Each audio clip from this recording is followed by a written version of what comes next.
लेना न देना मगन रहना, न लेना न देना मगन रहना।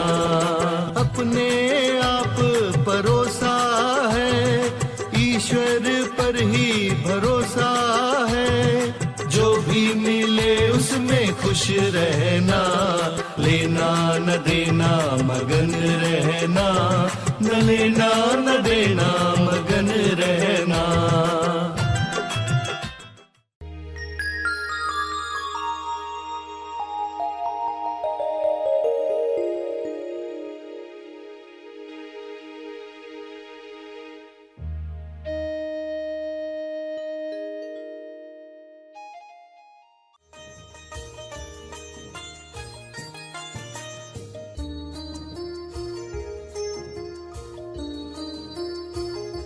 हम कितने लोगों से मिलते हैं मगर हमारे अंदर जो चैतन्य है उसे कोई नहीं पुकारता।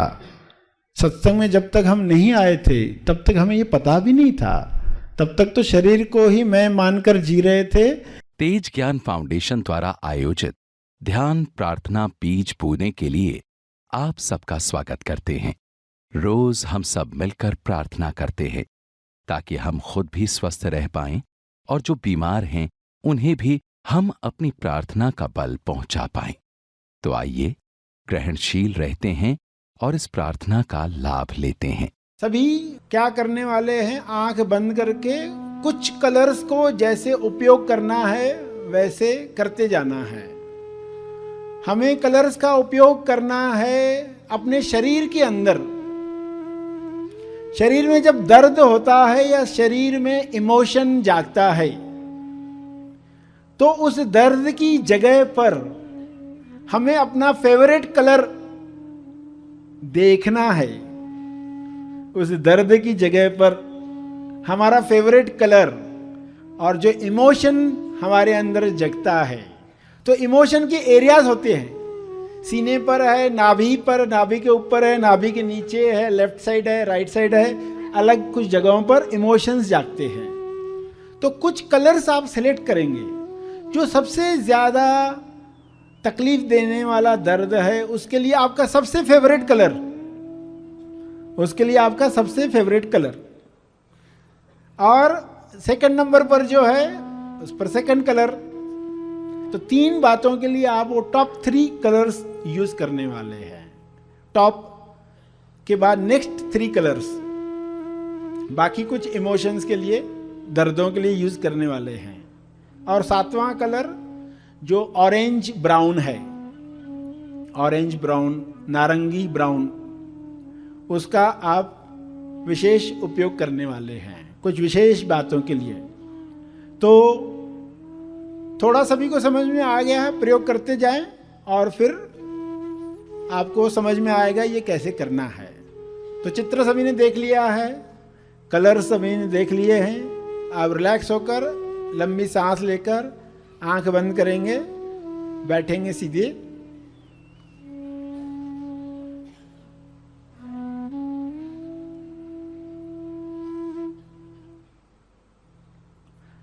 आपके शरीर में इस वक्त कहां पर दुख है, कहां पर दर्द है।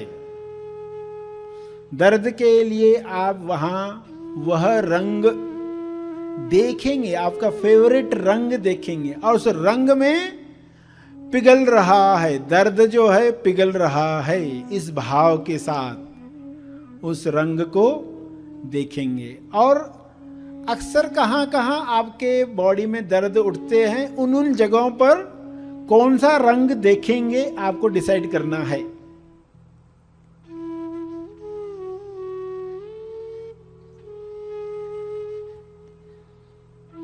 पहले जहां दर्द है वहां सबसे फेवरेट कलर विजुअलाइज करो।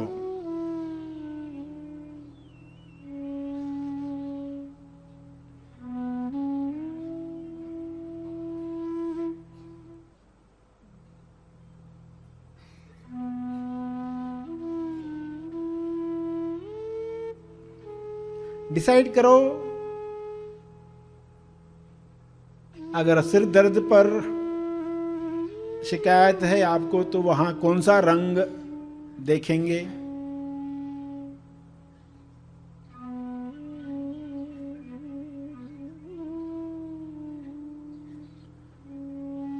हाथ पांव के दर्द हो तो उनके लिए क्या इस्तेमाल करेंगे?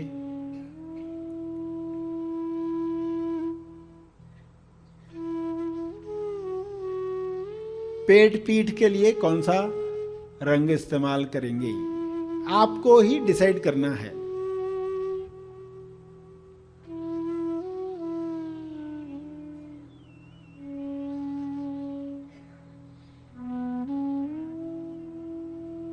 और फिर डिसाइड करें कौन से इमोशन अक्सर आपको तकलीफ देते हैं। कौन सा दुख, दुख कहां फील होता है आपको?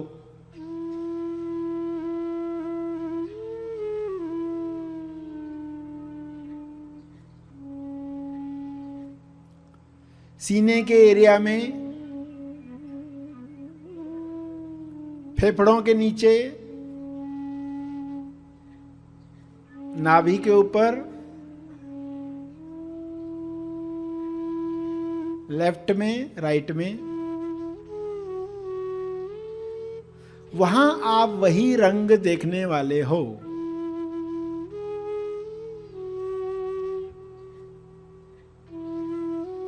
जो आप डिसाइड कर रहे हो। टॉप कलर्स इमोशंस के लिए, टॉप कलर्स दर्द के लिए।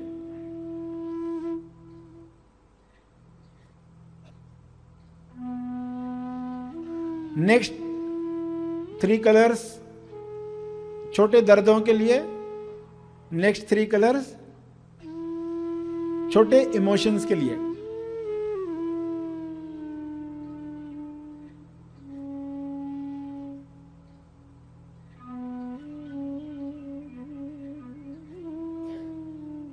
जब भी दर्द उठे वो रंग देखना है उस इलाके में।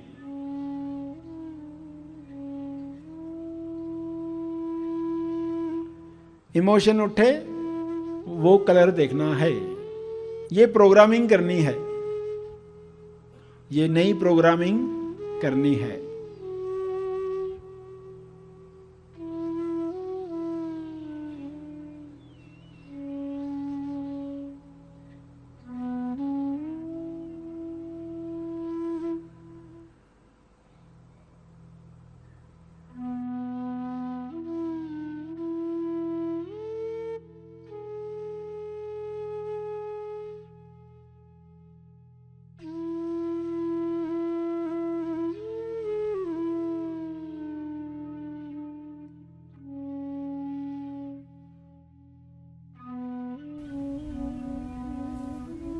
अपने शब्दों में प्रार्थना करते रहें।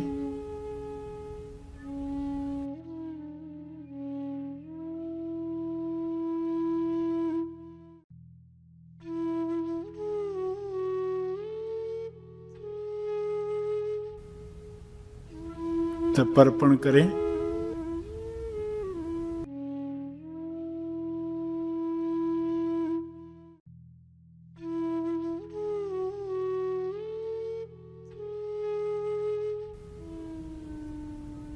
सभी धीरे धीरे आंखें खोलें। आइए सब ग्रहणशील होते हैं एक चेतना संदेश सुनने के लिए।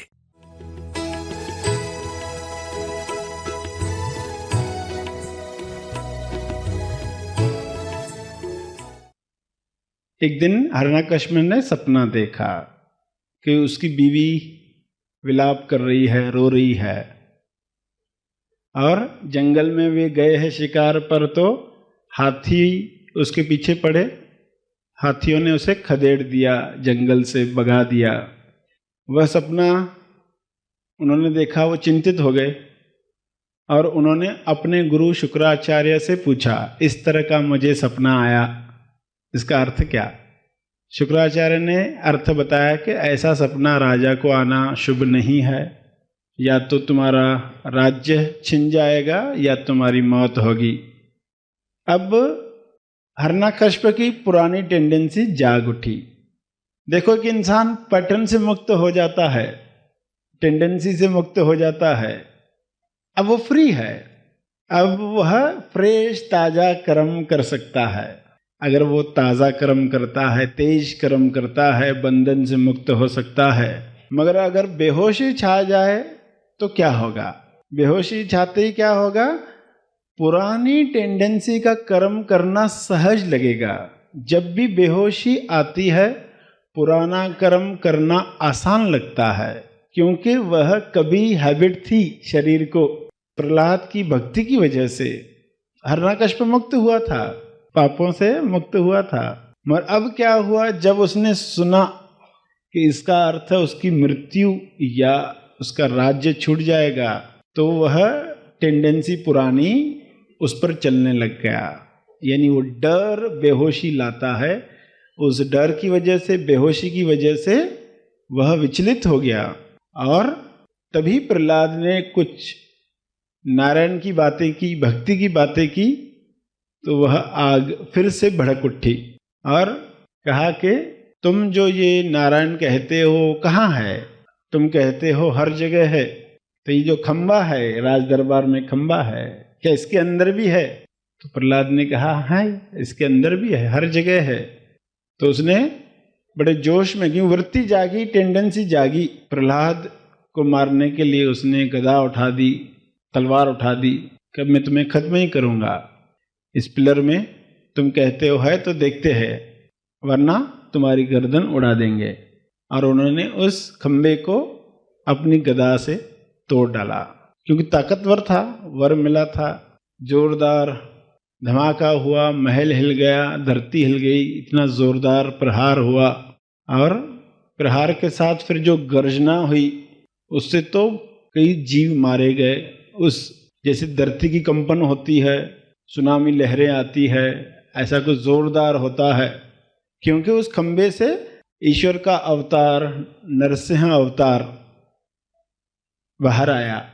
कहानी आपने सुनी होगी, कैसा चेहरा था, कैसा शरीर था, बिल्कुल इलॉजिकल। तोलू मन ऐसे ही नहीं मरता।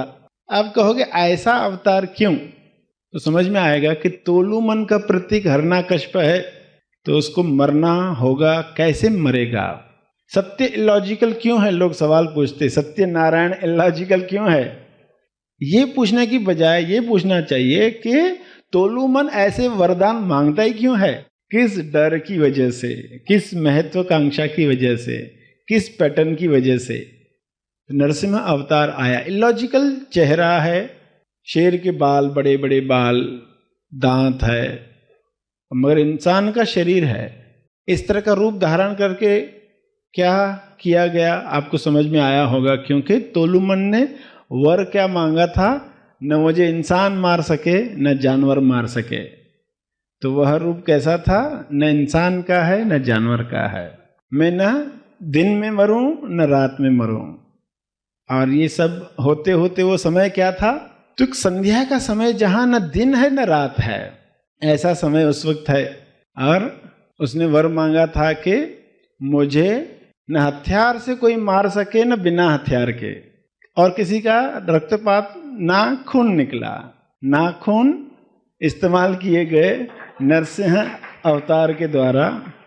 नाखूनों से हिरण्यकश्यप की आंतड़ियां निकाल दी गई। और कहाँ बैठकर? दहलीज पर, घर के अंदर और बाहर बीच में जो दहलीज होती है, जिसको लांघकर हम अंदर आते हैं, वहाँ बैठकर हिरण्यकश्यप ने तो पहले कहा कि अब तुम कहाँ मुझे मार सकते हो, क्योंकि मुझे ऐसा वर है। मगर जब उससे पता चला कि सभी शर्तें पूरी की गई है और न आसमान में न जमीन पर, तो गोद में उठाकर उसे मार दिया गया, उसकी आंतड़ियां निकाल दी गई। इस तरह हिरण्यकश्यप की मृत्यु हुई, यानी तोलू मन की, अहंकार की, व्यक्ति की मृत्यु हो गई।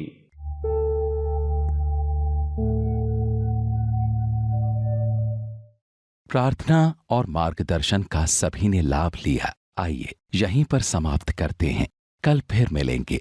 तब तक के लिए धन्यवाद। Happy thoughts.